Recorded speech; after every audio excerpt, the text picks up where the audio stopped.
Assalamu alaikum warahmatullahi wabarakatuh. Class 7. Today our lesson is lesson number 3, the story of an invitation. It's a very emotional story and it's telling about the humanity. It's giving us the lesson of humanity, and very beautifully it shows how should we treat our relations, how can we make this world a beautiful place to live in, only by taking care for others, by spreading love, as Allah Almighty also love those who love their fellow being. We should be peace lover, and we should spread love for others. So this is the lesson that story is telling us. So we will start the story. It's really very emotional and effective. We see and start the reading. Bertha Sutherland hurried home from the post office and climbed the stairs of her boarding house to her room on the third floor. Her roommate, Grace Maxwell, was sitting on the divan by window, looking out into the twilight. A year ago, Bertha and Grace had come to Dartmouth to attend the academy and found themselves roommate. Bertha was bright, pretty, and popular, the favorite of the classmates and teachers. Grace was grave, quiet girl, dressed in mourning. She was quite alone in the world.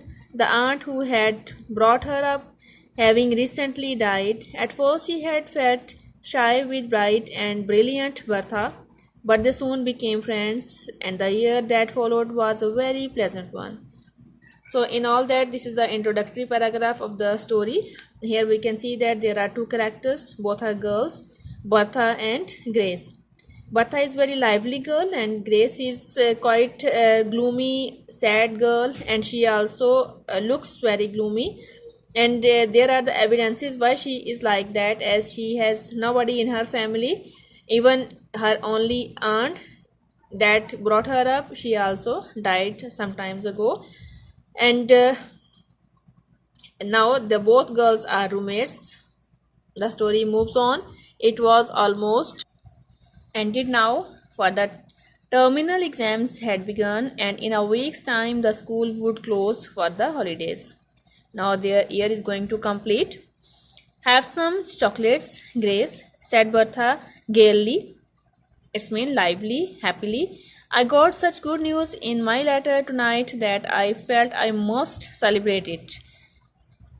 Fittingly, so I went into Cater's and invested all my spare cash in caramels. It's really fortunate the term is almost out, but I am nearly bankrupt. I have just enough left to furnish a tuck-out for commencement night and no more.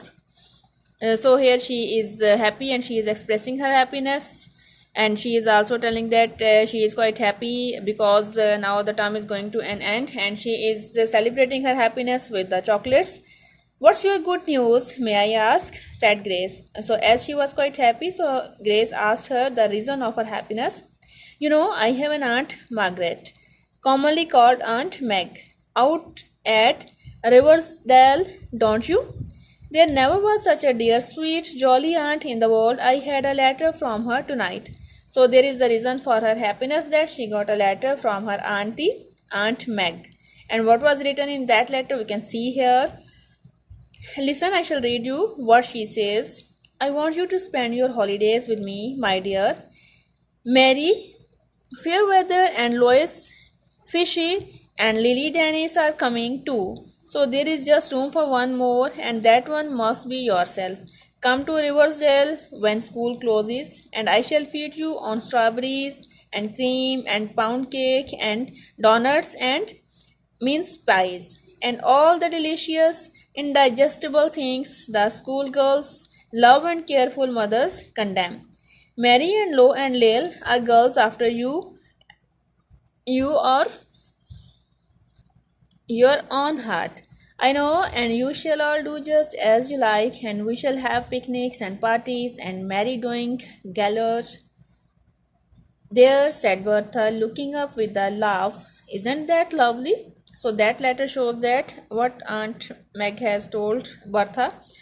She is inviting her to come to her home, and she is also giving the reference of other three cousins of that girl, that they will all enjoy the vacations and they will have parties and all the delicious things they like, and whatever they would like, they would do it.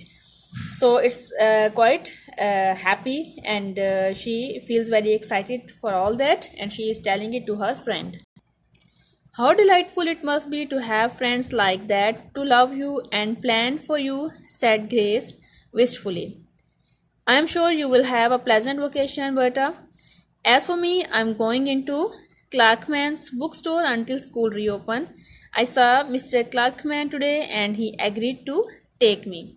So Grace shows her agreement, shows her excitement also for Berta, and she says about herself that she will join Mr. Clarkman.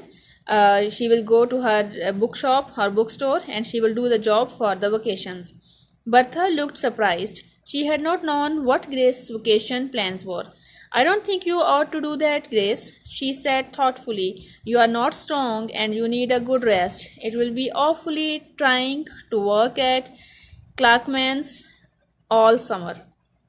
So Bertha tries to stop her doing job for the vacation, as it is quite tiring, and she thought that she would not do such a job and she would take rest for some time. But what she says, there is nothing else for me to do, said Grace, trying to speak cheerfully. You know, I am as poor as the proverbial church mouse, Bertie, and the simple truth is that I can't afford to pay my board all the summer and get my winter outfit unless I do something to earn it. I shall be too busy to be lonesome, and I shall expect long, newsy letters from you telling me all your fun, passing your vacation on to me at second hand, and you see, well, I must set to work at those algebra problems. I tried them before dark, but I couldn't solve them. My head ached, and I felt so stupid. How glad I shall be when exams are over. So this all paragraph shows the feelings of Grace. She is sad inside, but she shows her happiness apparently. She wants to say Bertha that she is quite happy for her, and she says her that she will wait for her letters, how her vacations are going on, and then she just change the topic by telling that now she is going to be busy with her algebra problems. I suppose I must revise that senior English this evening, said Bertha absently, but she made no move to do so. She was studying her friend's face. How very plain, pale, and thin Grace looked, surely much paler and thinner than when she had come to academy, and she had not by any means been plump and rosy then.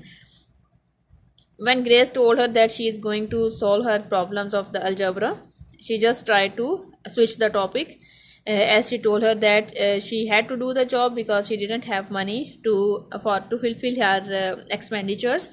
So Bertha also changed the topic, and she also said that I'm going to study my English book today.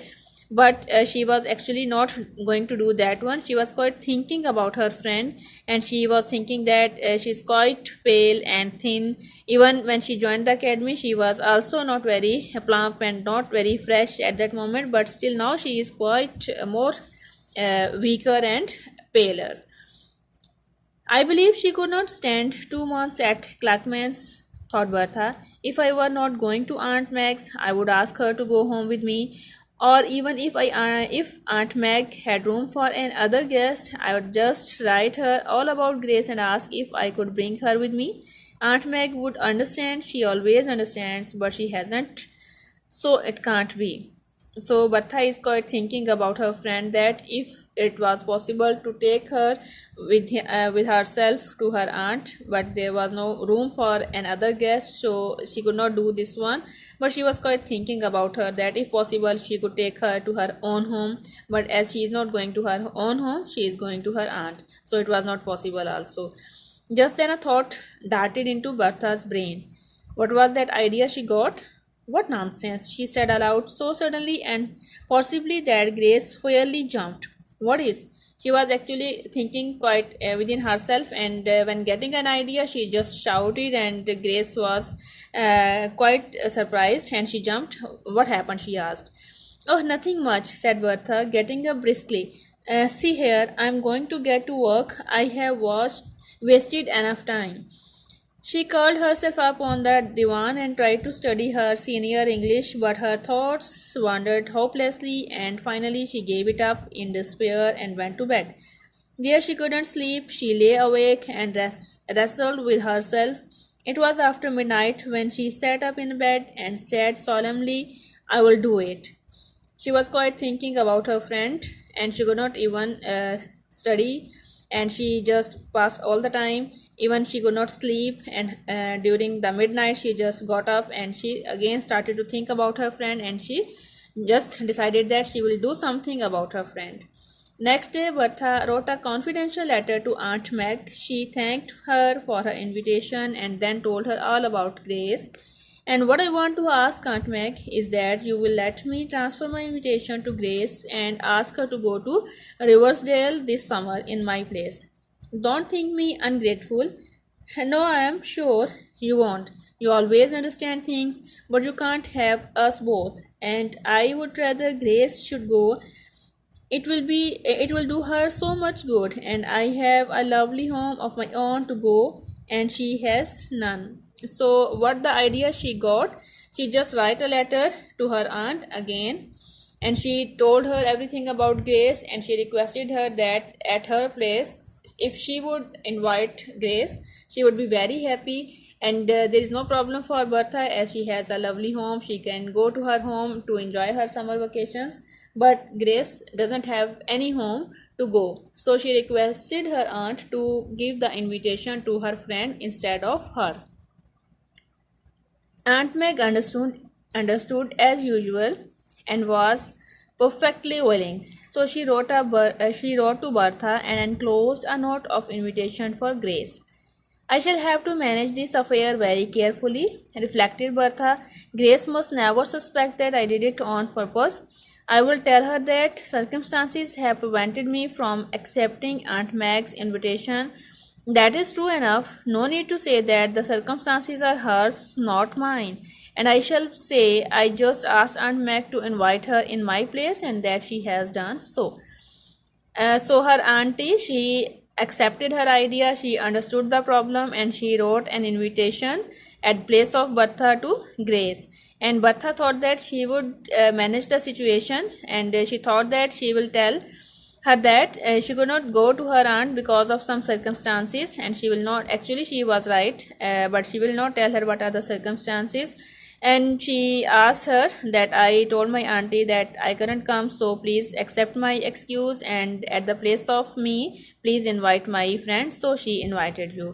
When Grace came home from her history examination that day, Bertha told her the story and gave her Aunt Meg's cordial note. You must come to me in Bertha's place, wrote the letter.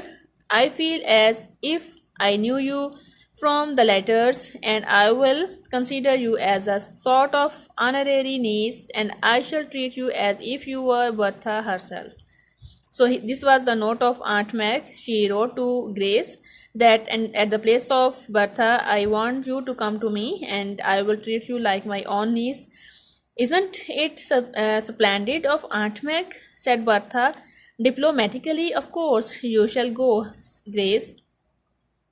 Here she is just praising with a purpose Aunt Meg, and she says that she is quite splendid lady and you should go to her home. Oh, I don't know, said Grace in bewilderment. Are you sure you don't want to go, Bertha? I do want to go dreadfully, said Bertha frankly, but as I have told you, it is impossible. But if I am disappointed, Aunt Meg must not be. You must go, Grace, and that is all there is about it.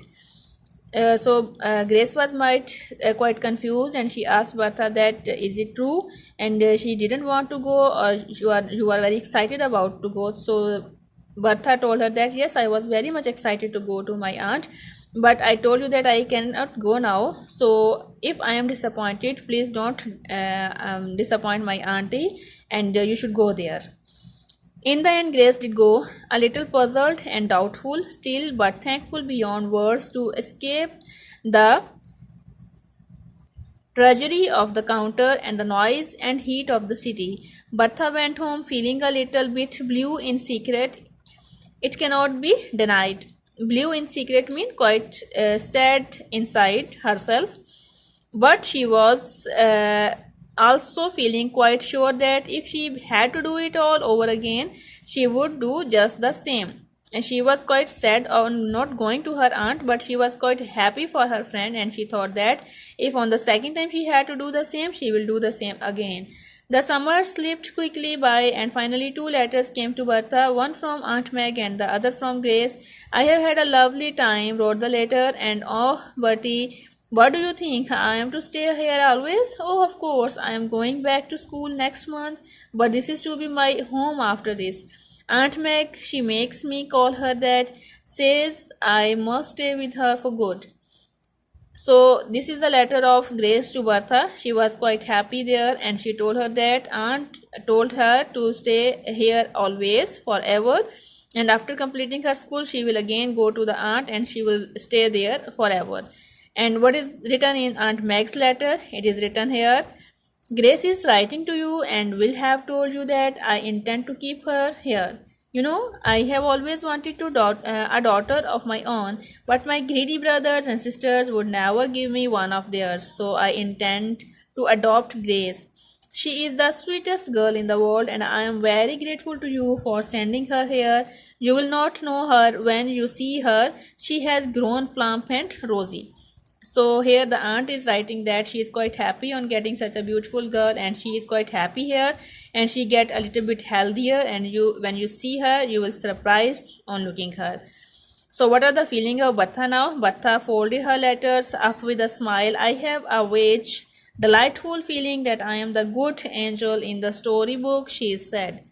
She felt quite happiness at the moment on the happy end of the story that Grace has a house of her own now and her aunt has a daughter of her own now, and she has done a good thing. She has done an act of kindness towards her aunt and towards her friend. So this lesson is giving us the lesson that we should also be kind to the other human being.